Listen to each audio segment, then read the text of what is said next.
아름다운 시편이죠. 예. 감성이 있고 그래도 문학적인 관심이 있다면 이런 시편 앞에서 고개를 끄덕이고 참 잘 썼다 정도까지는 우리가 그 정도의 감탄은 할 수 있을 만한 시편입니다. 어쩌면 이스라엘의 원래의 언어로 들었다면 훨씬 더 아름다운 시가 되겠죠.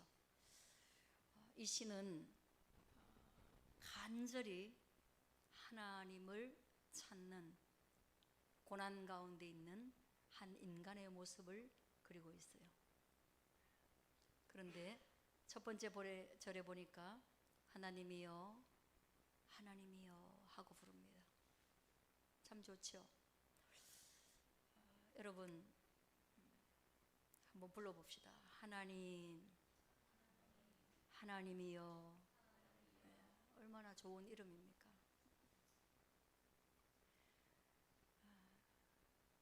세상에 우리가 부르고 싶은 많은 이름이 있는데 하나님이 없는 사람들은 외롭고 힘들 때 엄마, 미국 사람들도 마마 하니까 나는 그게 그렇게 듣기 좋더라고요. 그런데 이 시인은 하나님이여 하는 거예요. 그렇게 부를 때는 이 양반한테 엄마, 마마 하는 것보다 그 하나님의 존재가 주는 그게 하나님의 존재가 그들보다 깊이 새겨져 있었던 사람이었다. 사슴이 짝짓기 시즌이 되면 이들이 소리를 내는 거예요. 고양이들처럼 마치 막 애기 소리를 내면서 밤에 짝짓기를 위해서 소리를 막 내고 다니잖아요. 그죠? 그래도 우리가 깜짝깜짝 놀라죠. 짝짓기가 아주 간절하구나. 그 소리가 어린 아기 울음소리처럼 그렇게 아주 그냥 우리 거슬리기도 하고 때로는 놀라기도 하는데요. 그렇게 우는 것처럼 사슴이 그런 거예요. 근데 그렇게 짝짓기 시즌에 암컷을 간절히 찾다가 이거 사막에서 그 부르짖다가 목마름이 찾아오는 거죠. 이 목마름이 찾아오면 사실 주변에 물이 없거든요. 물이 없어가지고 본능적으로 사슴이 땅을 막 파는 거예요. 물을 막 파려고, 어떻게든 물을 얻으려고 땅을 막 파는 겁니다. 그렇게 땅을 파다가 이게 과열되면 땅에 발을 묻은 채로 눈을 부릅뜬 채로 아주 열심히 물을 찾다가 사막에서 죽어버리는 거예요. 그러니까 사슴이 물을 찾는다는 것은 뭐예요? 생명을 다해서 물을 찾고 있는데 오늘 이 믿음의 한 시편의 기자가 내가 하나님을 찾는 것이 내 목숨을 다해서 오늘 지금 하나님을 찾고 있습니다. 그런 절박한 상황을 말하고 있는 것입니다. 어떠세요?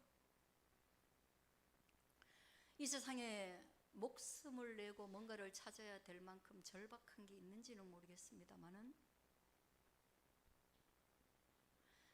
그 모든 절박함들이 어디에서부터 올라오는지는 모르겠지만은 오늘 이 시편을 통해서 생명이 걸린 인간의 절박함은 하나님을 찾는 것으로부터 해결책이 있다라는 그런 지혜를 얻을 수 있게 되어지기를 바라는 거예요.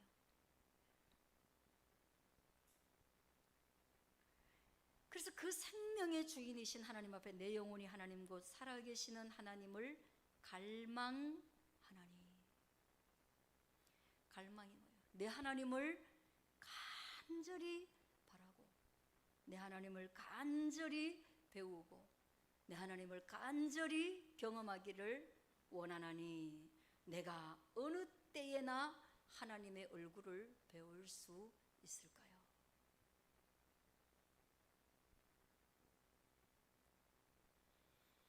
하나님 얼굴 보는 거 어떻게 하나님의 얼굴을 볼 수 있습니까? 하나님 어떻게 만날 수 있습니까? 무당처럼 접신을 해가지고 간절한 갈망이 돌아가신 부모님을 막 접신해가지고 만나면 여러분의 갈망이 해소가 될까요? 요즘 AI 기술이 발전해가지고 순직한 아들의 얼굴을 보고 그 아들이 엄마와 대화를 나누는데 엄마는 늙었는데 아들은 죽은 그때의 모습 그대로, 그렇게 해서 엄마 걱정하지 마, 하늘나라에서 아버지랑 잘 있어, 이런 대화를 하더라고요. 그 어머니가 그 간절한 갈망이 해소가 됐을지 그건 잘 모르겠는데 그 엄마는 연신 눈물을, 그리고 얼굴이 상기되었습니다. 아들의 화면이 꺼지고 난 뒤에 돌아서 나갈 때 저는 한번 생각해 봤습니다. 저 어머니는 얼마만큼의 갈망이 해소되어서 얼마만큼의 마음의 자유가 왔을까, 그런 질문이 생겼습니다.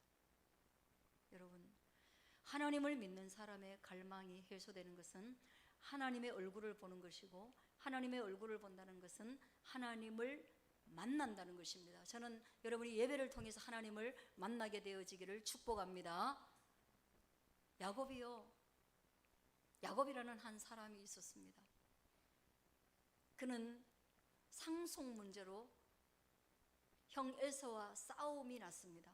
왜냐하면 큰형이 받아야 되는 모든 유산을 아버지를 속여가지고 아버지가 둘째인 야곱에게 다 상속하겠다라고 앞에서 약속하게 해버렸어요. 그러니까 옛날에는 말이면 다 수표라는 거예요. 말이 다 약속이고 맹세인데, 야, 큰아들이 당연히 상속권이 있는데 그 큰아들인 척 자기를 변장했어요. 아버지가 눈이 어두워졌을 때. 그럴 때 너 첫째냐 둘째냐 물었거든요. 근데 이거 속였어요. 아버지 저 첫째예요. 그래? 그러면 이제 내가 눈도 어두워지고 죽을 날이 가까웠으니까 이제 내가 너한테 모든 것을 상속하는 기도를 할게. 그 기도는 하나님께 하는 기도요, 하나님과의 약속인 거예요. 그래서 둘째 아들이 반반 상속도 아니고 100% 다 상속해 가버린 거예요. 그래가지고 첫째 아들이 와가지고 그걸 알게 됐습니다. 첫째 아들이 아버지한테 가고, 아버지 금방 오늘 상속했다면서요, 유산을 나눴다면서요, 야곱이 이런 유산을 가져갔다는데 나는 그러면 뭘 가져갈까요?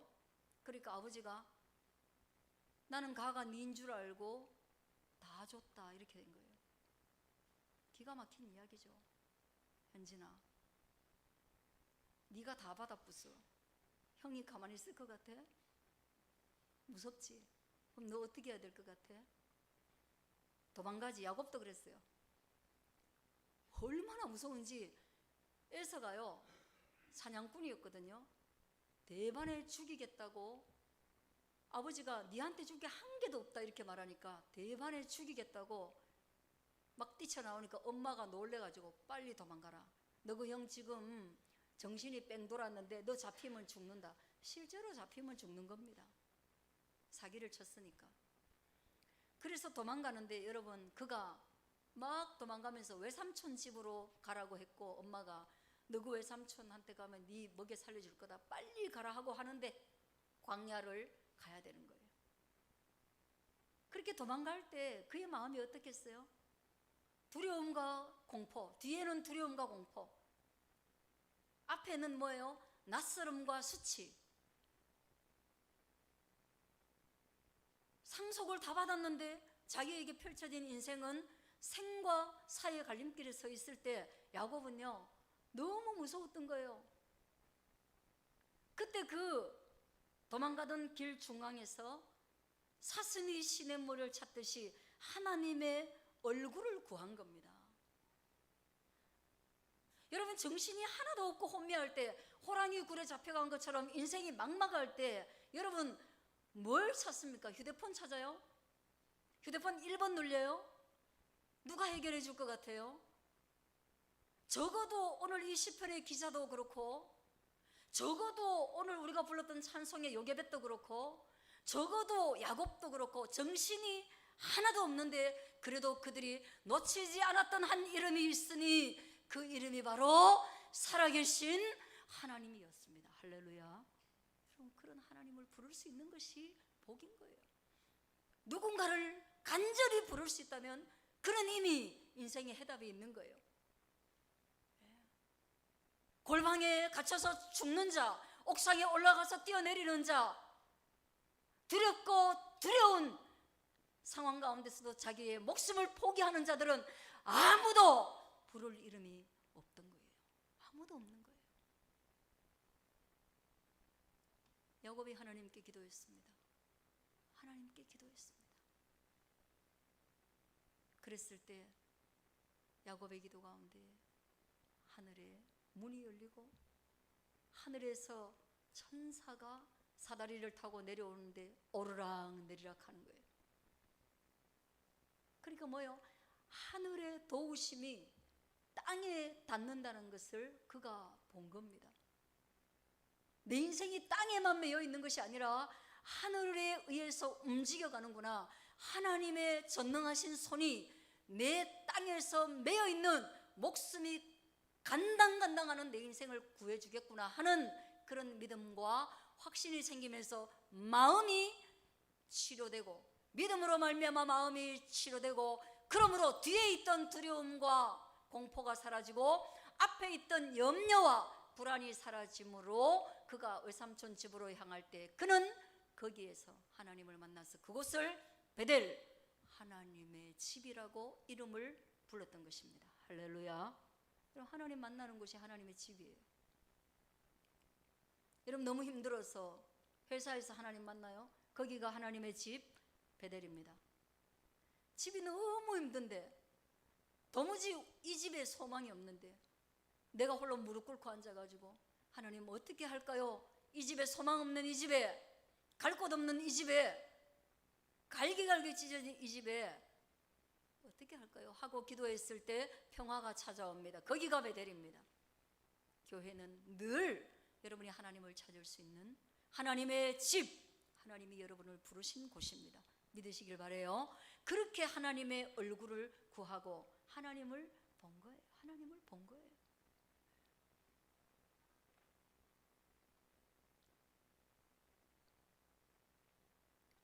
사람들은 3절에 보니까 종일 내게 하는 말이 네 하나님이 어디 있느냐 하오니 내 눈물이 주야로 내 음식이 되었도다. 사람들이 말하는 거죠. 말하기 좋은 사람들이 하는 거예요. 너 하나님 있잖아. 너 하나님께 한번 구해서 해답을 찾아봐. 너 하나님 있잖아. 말하기 좋아하는 사람들은 그렇습니다. 우리가 고난에 처해 있을 때 늘 문제 해결책을 말하는데, 너 아버지 있잖아. 너 아버지 집 그거 있잖아. 너 여자친구 있잖아. 너 남자친구 있잖아. 너 선배 있잖아. 너 후배 있잖아. 그렇게 말해요. 그럴 때 여러분은 도움이 되시는지 모르겠어요.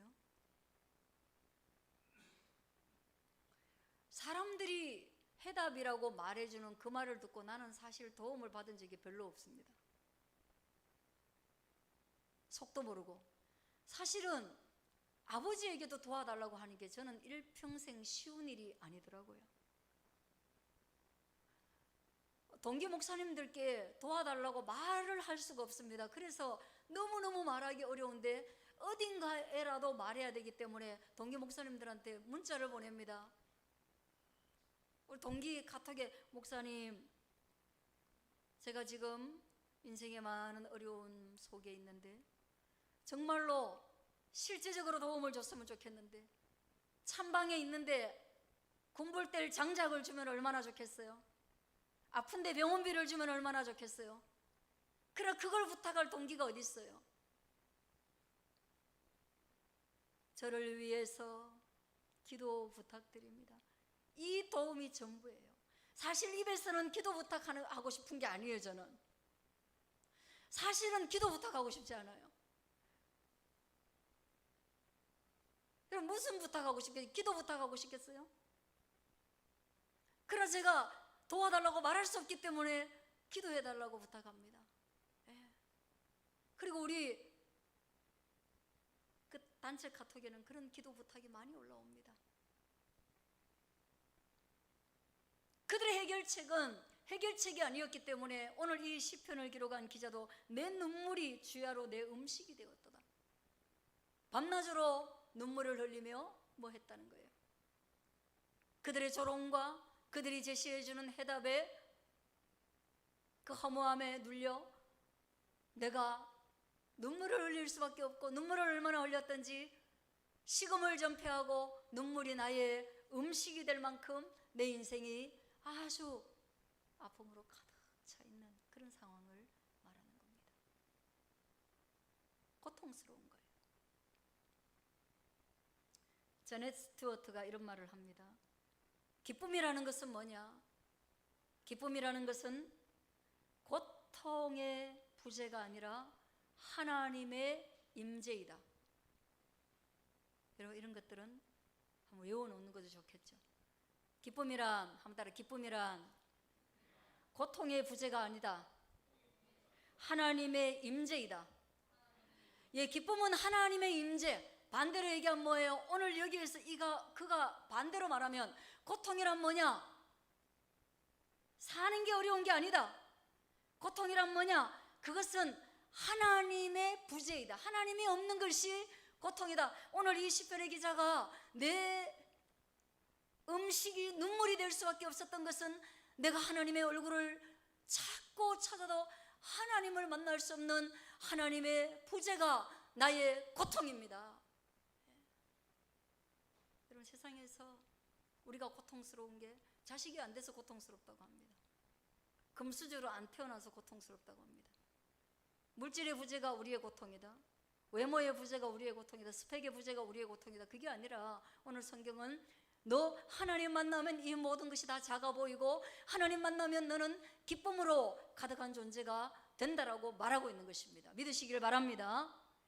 믿으시길 바랍니다. 왜? 사마리아 여인이 그랬단 말이에요. 사마리아 여인이 그랬단 말이에요. 사마리아 여인이 남편을 5명을 가지고 있습니다. 결혼을 했고 또 결혼을 했고 또 결혼을 했고 또 결혼을 했고 또 결혼을 했습니다. 왜 했겠습니까? 첫 번째 결혼이 부재된 것을 두 번째 결혼에서 찾았고, 두 번째 결혼에서도 불만족해서 세 번째 결혼, 네 번째 결혼, 다섯 번째 결혼. 그래도 그는 목이 말라서 삶에 지치고 목이 말랐습니다. 그리고 사람들은 그에게 말했습니다. 너 5번째 결혼했는데도 네 남편 별로냐? 그럼 너 어떡하냐? 그녀는 그의 눈물이 밥이 안 됐겠습니까? 그래서 이 세상 속에서 사는 게 부끄럽고 수치스러워서 원래 시원한 저녁에 우물을 기르러 가야 되는데 아무도 가지 않는 대낮에 12시 떼약볕에 물을 기르러 갔던 거예요. 왜 그랬을까요? 그는 눈물의 양식을 먹고 있었던 겁니다. 사는 게 너무 힘들어서 부끄러워요. 그때 예수님이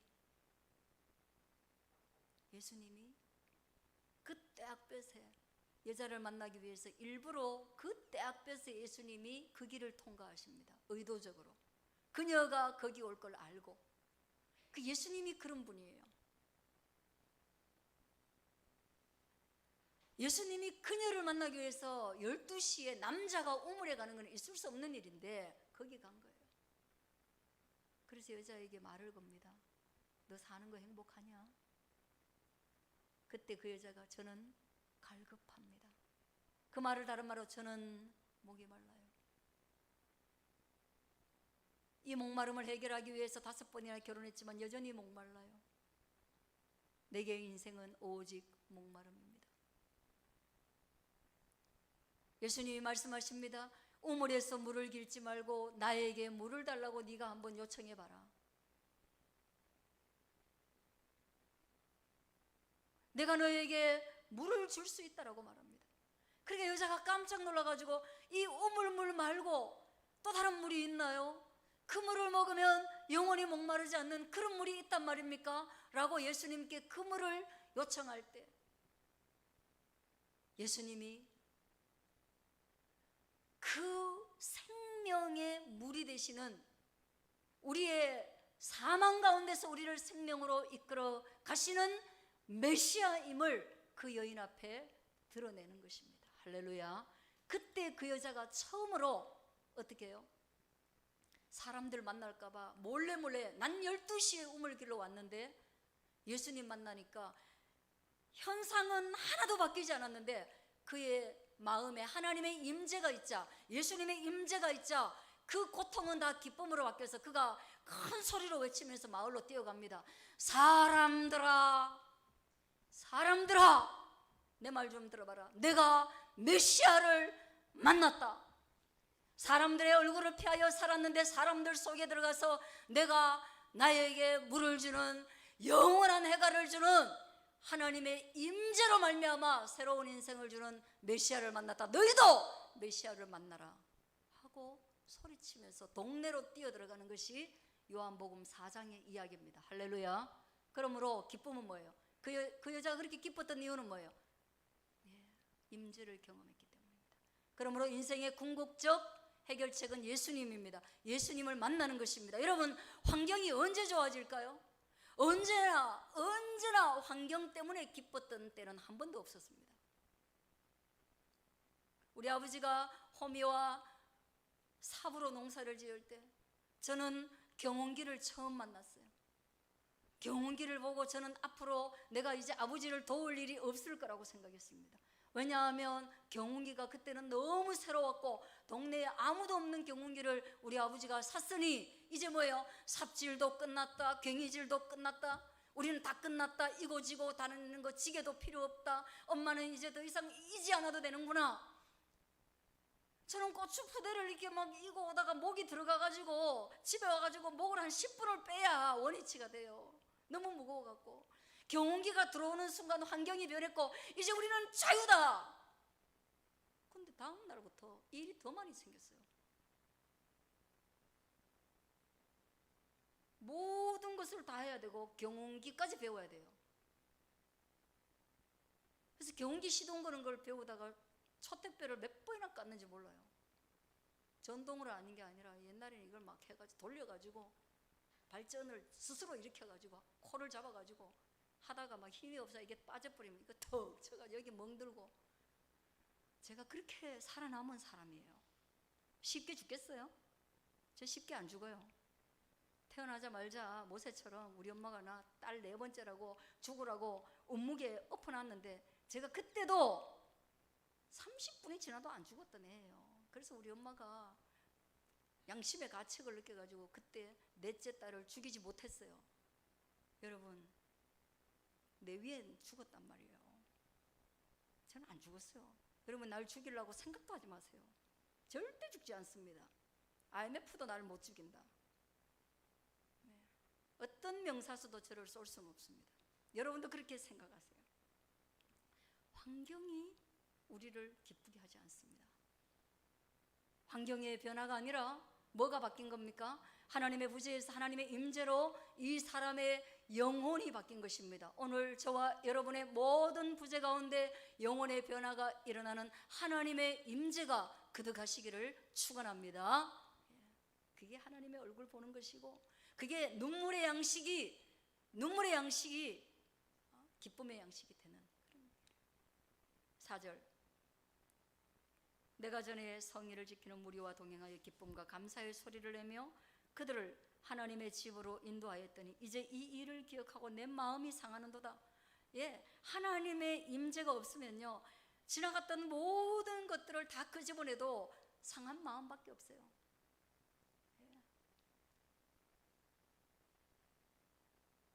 그러나 5절 보십시오. 그가 끝까지 놓치지 않는 것. 이 5절, 이 아름다운 구절 한번 외워보겠습니다. 시작. 내 영혼아 내가 어찌하여 낙심하며 어찌하여 내 속에서 불안해하는가. 너는 하나님께 소망을 두라. 그가 나타나 도우심으로 말미암아 내가 여전히 찬송하리로다. 아멘. 그리스도인은 시선을 하나님께 두는 자입니다. 하나님으로부터 시선을 벗어났을 때 그는 낙심이 찾아왔습니다. 하나님이 자기의 손을 잡고 있지 않다고 생각하고 세상에서 버려졌다고 생각했을 때 그는 낙심이 찾아왔고, 그리고 마음은 불안으로 가득하기 시작했습니다. 여러분, 요동치기 시작했습니다. 정처 없는 이 마음을 가족도 알아주지 못하고 그 누구도, 친한 친구도 알아주지 않습니다. 여러분, 아무도 내 마음을 알아주지 않습니다. 그런 불안함 속에 그는 있는 겁니다. 그런데 그가 왜 그러냐, 왜 불안해하느냐, 왜 낙심해하느냐, 그 시선을 돌이켜 하나님께 소망을 두라. 하나님 얼굴 다시 한번 주목해라. 너 불안하고 낙심돼서 하나님 얼굴 안 보이지? 그렇게 말하는 거예요. 너 미래가 불안하면 너한테 주어진 축복이 뭔지 모르지? 너한테 얼마나 많은 자산이 있는지 모르지? 너 불안해하고 너 흔들리면 너한테 열쇠가 있는 거 안 보이는 거야. 그런 거예요, 여러분. 마음이 불안하고 흔들리면요, 내가 자동차 키를 들고 있는데도 불구하고 가가지고 내 자동차 키 어디 갔지, 어디 갔지, 큰일 났다, 자동차 키 없네, 이제 지각하게 생겼구나, 끝났다 하고 있는데 알고 보니까 뭐예요? 자동차 키가 주머니에 있는 거예요. 그러나 불안하면 보이잖아요. 하나님은 그런 인생의 열쇠와 같은 거예요. 하나님께 시선을 돌리면요, 이게 안 보이는 거예요. 하나님은 안 보이는 거예요. 도우시는 하나님, 하나님의 미래의 계획, 나를 어떻게 사용하실지 하나님이 가지고 있는 플랜이 안 보이는 거예요. 그래서 그 사람이 하나님께 소망을 두라.